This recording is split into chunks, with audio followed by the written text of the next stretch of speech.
Matapos ngang mailigtas ni Gabo ang reporter na si Salvador, nagpasalamat ito sa kanya at binigyan siya ng kaunting gantimpala.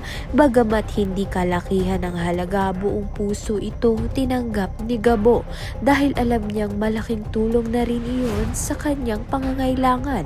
Ngunit pag-uwi nga niya, panibagong problema ang kanyang inuwi.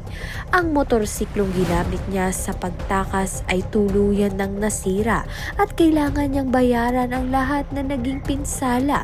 Samantalang mainit na rin nga siyang pinaghahanap ng mga kapulisan at maging itong si Django matapos nga niyang iligtas si Salvador, ang reporter na dapat pinatahimik na ni Ricardo.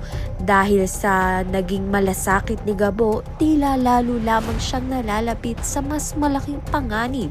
Hindi na lamang pera ang kanyang problema, kundi pati na rin ang sariling buhay, pati na rin nga ang kanyang pamilya.